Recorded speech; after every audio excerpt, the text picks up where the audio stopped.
এটা মুম্বাই শহর, স্বপ্নের শহর। কিন্তু এই স্বপ্নের শহরের অন্ধকার এক গলি থেকে উঠে এসেছিল এমন এক নাম যার উচ্চারণেই কাঁপে গোটা উপমহাদেশ। দাউদ ইব্রাহিম। ১৯৫৫ সালের ২৬শে ডিসেম্বর মহারাষ্ট্রের রত্নগিরিতে জন্ম নেয় দাউদ। মুম্বাই পুলিশের হেড কনস্টেবল ইব্রাহিম কাসকারের ছেলে সে। ডোংরির ঘিঞ্জি গলিতে বেড়ে ওঠা এই ছেলেটি তখন জানত না একদিন তার নাম হবে ভয়, মৃত্যু আর অপরাধের সমার্থক।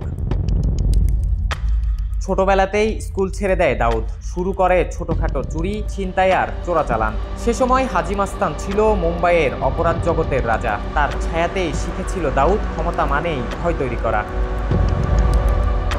১৯৮০ সালে ভাই সাব্বিরকে নিয়ে তৈরি করে নিজস্ব গ্যাং ডি কোম্পানি। কিন্তু অপরাধ জগতে কোনো সম্পর্কই চিরকালীন নয়। ১৯৮১ সালে সাব্বিরকে হত্যা করে প্রতিদ্বন্দ্বী পাঠান গ্যাং।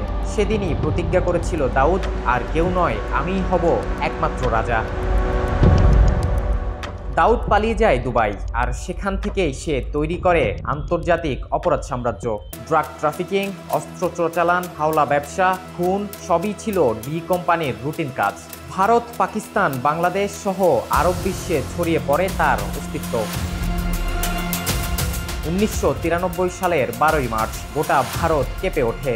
মুম্বাই শহরের ১৩টি স্থানে ভয়াবহ বিস্ফোরণ, নিহত ২৫৭ জন, আহত সহস্রাধিক। তদন্তে উঠে আসে একটাই নাম, দাউদ ইব্রাহিম। এই হামলা শুধু ভারত নয়, গোটা দুনিয়ার নজর ঘুরিয়ে দেয় দাউদের দিকে।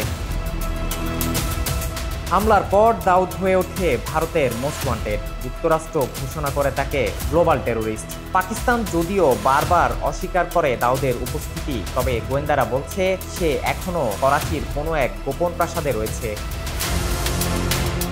বহুবার বলা হয়েছে সে মারা গেছে, আবার শোনা যায় সে এখনো জীবিত।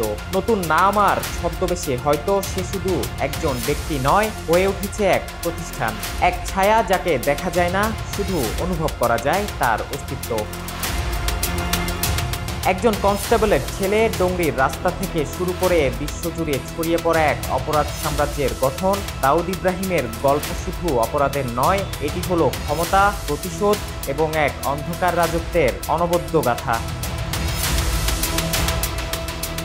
ডেস্ক রিপোর্ট, একান্ত, চট্টগ্রাম।